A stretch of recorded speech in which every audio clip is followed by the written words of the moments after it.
সুপ্রভাত বন্ধুরা, আজ 21 এপ্রিল, পঞ্চমতম দিন আমাদের নেপাল ট্যুরের। আজকে প্রথম দর্শন করব গুহেশ্বরী সতীপীঠ মন্দির।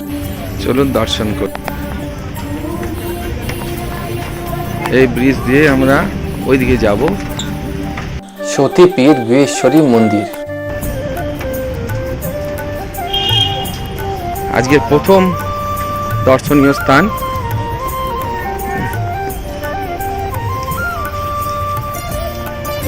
গুহেশ্বরী সতীপীঠ। হ্যাঁ, নেপালের গুহেশ্বরী একদিকে সতীপীঠ, অন্যদিকে তন্ত্র সাধনার পীঠস্থান।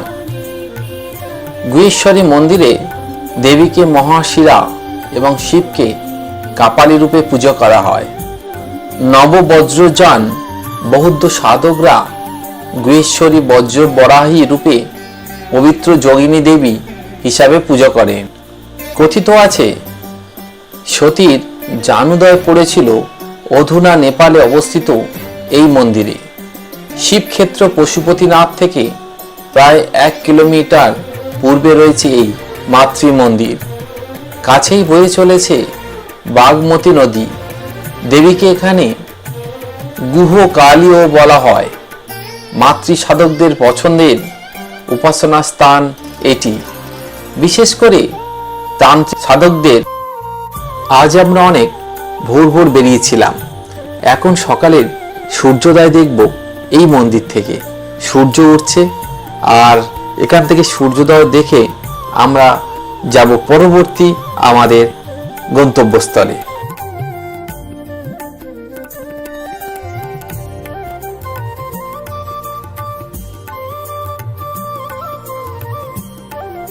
আমার পরবর্তী দর্শনীয় স্থান হলো ইস্কন রাধাকৃষ্ণ মন্দির। তাই আমরা গুহেশ্বরী মন্দির থেকে রওনা হয়েছি এই পথের, পাহাড়ি পথের সৌন্দর্য উপলব্ধি করতে করতে পৌঁছে যাব ইস্কনের রাধাকৃষ্ণ মন্দির।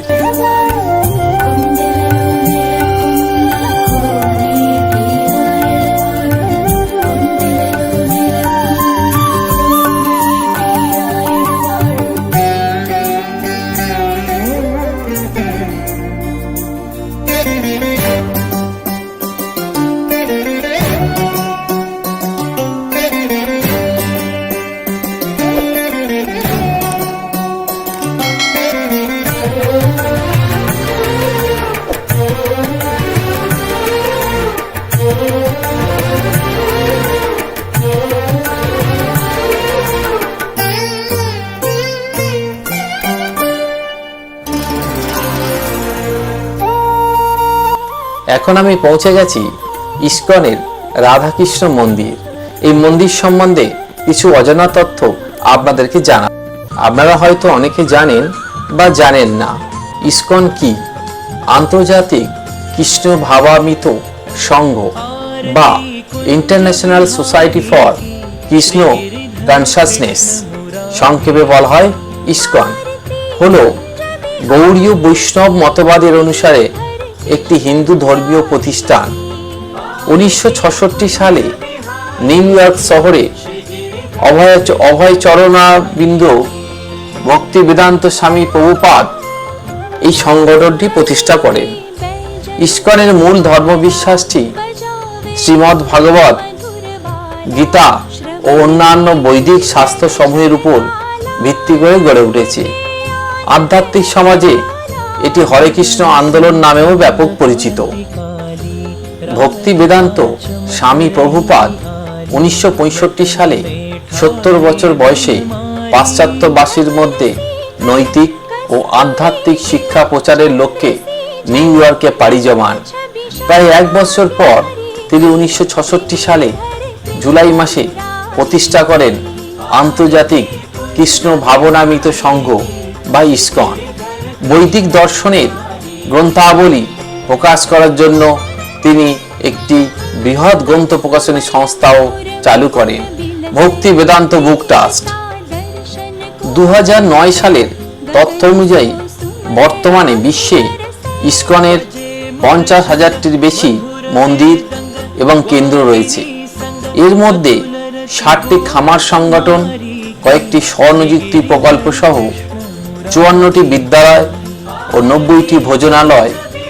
বর্তমানে পূর্ব ইউরোপ, আমেরিকা, মধ্য এশিয়া ও ভারত উপমহাদেশে এই সংগঠনের সদস্য সংখ্যা উল্লেখযোগ্য হারে বৃদ্ধি পেয়েছে। মন্দিরের ফ্লোরে বসে যদি উপরের দিকে দেখা যায় তাহলে দেখা যাবে ভগবানের নানা অবতারকে তারা কত সৌন্দর্যভাবে কারুকার্য করে ছবির আকারে তারা প্রকাশ করেছে, যেগুলো দেখলে মন ভরে যাবে। गिरिधर कृष्ण मुरारी की आरती कुंज बिहारी की, श्री गिरिधर कृष्ण मुरारी की। चमकती उज्जवल तट रेणु, बज रही वृंदावन वेणु, चहु दिसी गोपी ग्वाल धेनु। हसत मृदु मंद चांदिनी चंद, कटत भव फंद टेर सुनु दीन भिकारी की, श्री गिरिधर कृष्ण मुरारी की। आरती कुंज बिहारी की, श्री गिरिधर कृष्ण मुरारी की। आरती कुंज बिहारी की, श्री गिरिधर कृष्ण मुरारी की।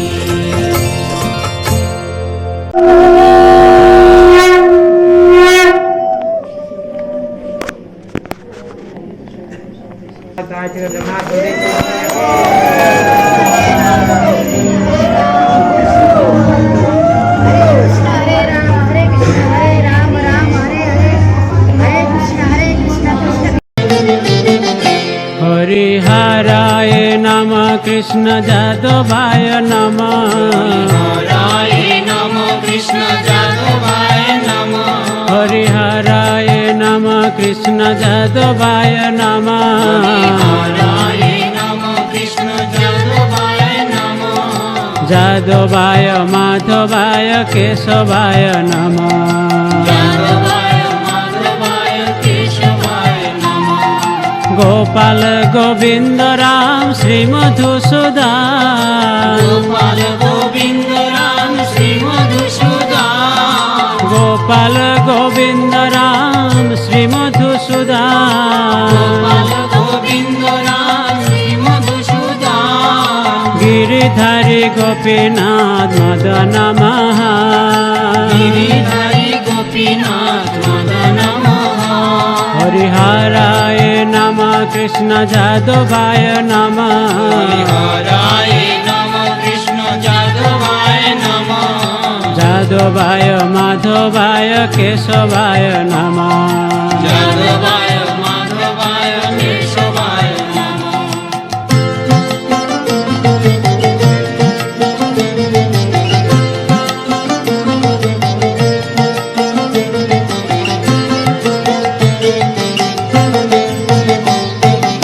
चैतन्य नित्यानंद श्री अद्वैत सीता।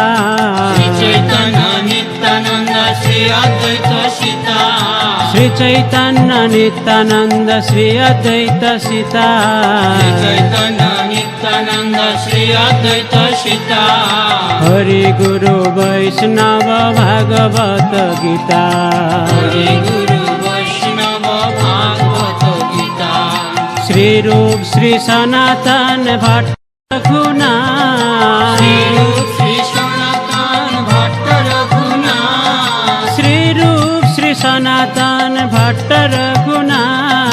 श्री रूप श्री सनातन भट्ट रघुनाथ। श्री जीव गोपाल भट्ट दास रघुनाथ। श्री जीव गोपाल भट्ट दास रघुनाथ। श्री जीव गोपाल भट्ट दास रघुनाथ। श्री जीव गोपाल भट्ट दास रघुनाथ। हरिहराय नमः कृष्ण जादवाय नमः। हरिहराय नमः कृष्ण जादवाय नमः। जादवाय माधवाय केशवाय नमः। जादवाय माधवाय केशव।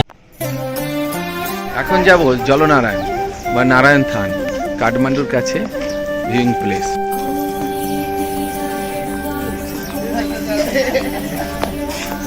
চলো বাবু।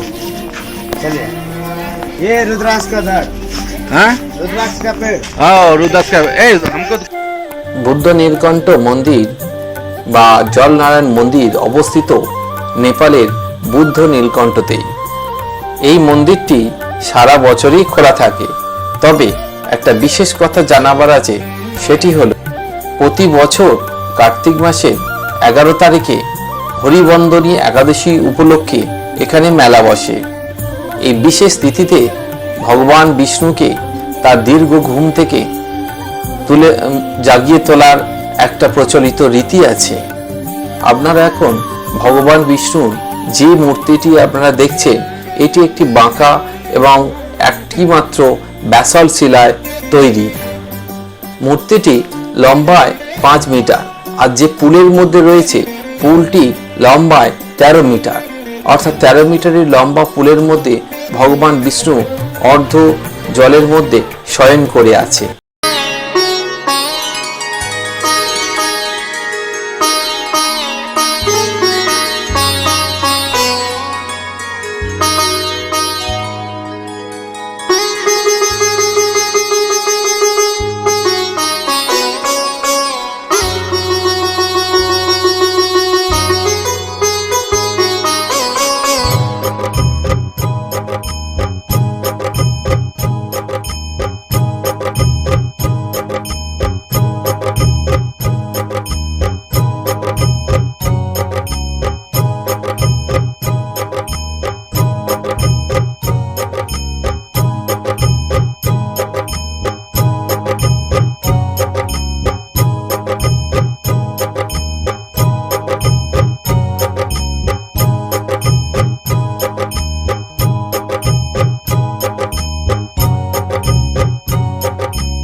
क्या नाम है आपका? संयोग सुनिए ना, आपका उम्र कितना है?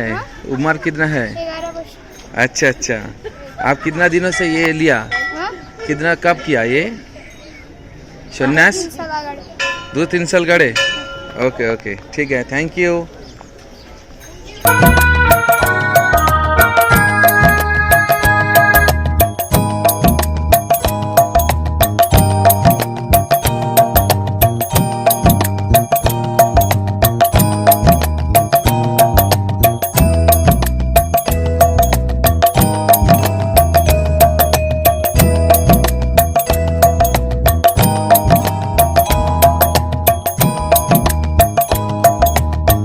ये रक्षाबंधन का उत्सव है, रक्षाबंधन उत्सव हो रहा है।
আমার পরবর্তী গন্তব্য ত্রিমূর্তি গোল্ডেন টেম্পল।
চলেছি কাঠমান্ডু স্বয়ম্ভুনাথ মন্দির দর্শন করতে। সামনে কাঠমান্ডু স্বয়ম্ভুনাথ মন্দির, এখানে টিকিট 50 টাকা। স্বয়ম্ভুনাথ নেপালের ধর্মীয় স্থানগুলির মধ্যে একটি। তবে সম্রাট অশোক খ্রিস্টপূর্ব 3য় শতাব্দীতে এই স্থানটি পরিদর্শন করেছিলেন এবং পাহাড়ের উপরে একটি মন্দির তৈরি করেছিলেন, যা পরে ধ্বংস হয়ে যায়। যদিও সাইটটি বৌদ্ধ হিসেবে বিবেচিত হয়, তবে স্থানটি বৌদ্ধ, হিন্দু উভয় ধর্মের কাছেই সম্মানজনক বা সম্মানিত। কাঠমান্ডুর শক্তিশালী রাজা প্রতাপ মল্লা, যিনি 17তম শতাব্দীতে পূর্ব সিঁড়িটি নির্মাণ করেছিলেন, তিনি সহ অসংখ্য হিন্দু রাজা অনুসারীরা মন্দিরে তাদের শ্রদ্ধা নিবেদন করেন। 14ই ফেব্রুয়ারি 2011 ভোর 5টার দিকে স্বয়ম্ভু মনুমেন্ট জোনের প্রতাপপুর মন্দিরে হঠাৎ বজ্রপাতে ক্ষতিগ্রস্ত হয়। আর 2015 নেপাল ভূমিকম্পে স্বয়ম্ভুনাথ কমপ্লেক্সটি ক্ষতিগ্রস্ত হয়েছিল। কাঠমান্ডু শহরের পশ্চিমে কাঠমান্ডু উপত্যকায় একটি টিলার চূড়ায় অবস্থিত প্রাচীন বৌদ্ধ ধর্মীয় কমপ্লেক্স। কমপ্লেক্সটিতে একটি স্তূপ, বিভিন্ন মঠ এবং মন্দির রয়েছে, যেগুলোর কিছু তৈরি হয়েছিল লিচাতি যুগের সময়। সাম্প্রতিক সংযোজন হচ্ছে একটি তিব্বতী বিহার, জাদুঘর এবং গ্রন্থাগার। স্তূপে বৌদ্ধের চোখ এবং ভ্রু আঁকা আছে। তাদের মধ্যে 1 নম্বরে একটি নাকের ছবি আঁকা আছে। এখানে দোকান, রেস্তোরাঁ, হোস্টেল রয়েছে। কমপ্লেক্সটিতে দুটি প্রবেশপথ রয়েছে। মন্দিরে ওঠার সিঁড়িপথেই রয়েছে কাঠমান্ডু ভিউ পয়েন্ট। এখান থেকে পুরো কাঠমান্ডু শহরটাকে অপূর্ব সুন্দর দেখতে লাগে। তাই আমাদের গাইড আগে থেকেই বলেছিল, আপনারা উপরে যখন যাবেন জাস্ট এই মন্দিরে ঢোকার গেটের আগেই ভিউ পয়েন্ট পেয়ে যাবেন। একটি দীর্ঘ সিঁড়ি যা সরাসরি মূল মন্দিরের প্ল্যাটফর্মের দিকে যায়, যা পাহাড়ের শীর্ষ থেকে পূবের থেকে দক্ষিণে এবং দক্ষিণ পশ্চিম প্রবেশপথে পাহাড়ের চারদিকে আরও একটি রাস্তা, গাড়ির রাস্তা। সিঁড়ির শীর্ষে পৌঁছানোর প্রথম দর্শনীয় বস্তুটি হচ্ছে বজ্র। স্বয়ম্ভূনাথের বেশিরভাগই বৈশিষ্ট্যের ন্যায় বৌদ্ধ ধর্মের ব্রজযান ঐতিহ্য থেকে এসছে। তবে কমপ্লেক্সটি অনেক বিদ্যালয়ের বৌদ্ধ ধর্মাবলম্বীদের একটি গুরুত্বপূর্ণ স্থান এবং এটি হিন্দুদের শ্রদ্ধার স্থান।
এই স্বয়ম্ভূনাথ মন্দিরের গোড়ার গম্বুজটি পুরো বিশ্বকে উপস্থাপন করে।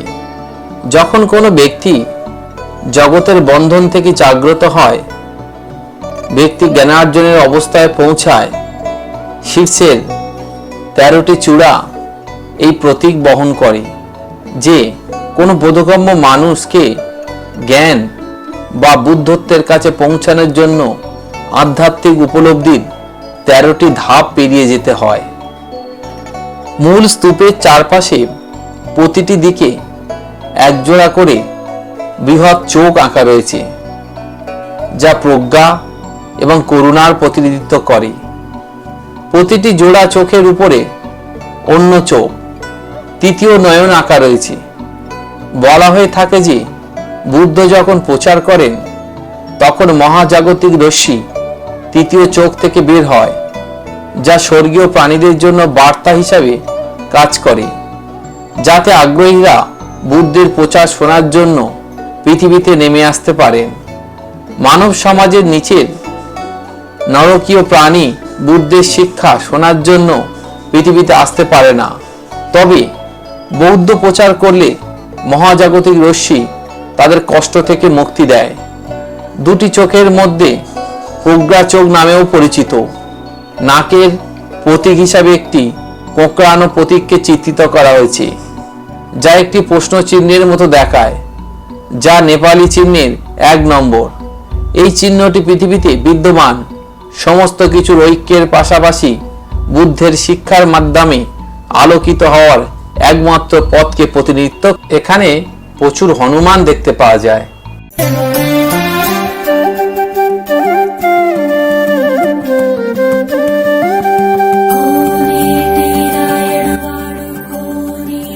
ওই যে দূরে দেখা পাচ্ছেন কাঠমান্ডুর ক্লক টাওয়ার।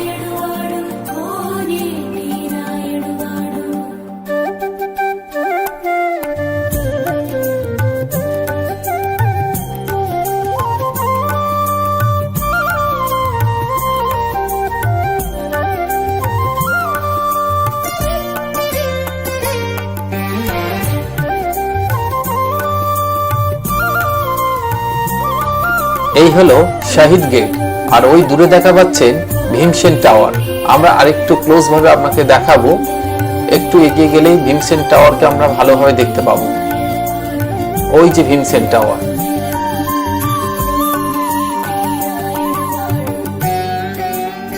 এখন পৌঁছেছি চায়না টাউন শপিং সেন্টার। এখানে সমস্ত রকমের চাইনিজ প্রোডাক্ট বিক্রি হয়। আমাদেরকে আনা হয়েছে যদি আমরা কিছু কেনাকাটি করতে চাই, তার জন্য এখানে আনা হয়েছে। আর সাথে সাথে একটু রেস্টও নেওয়া যাবে।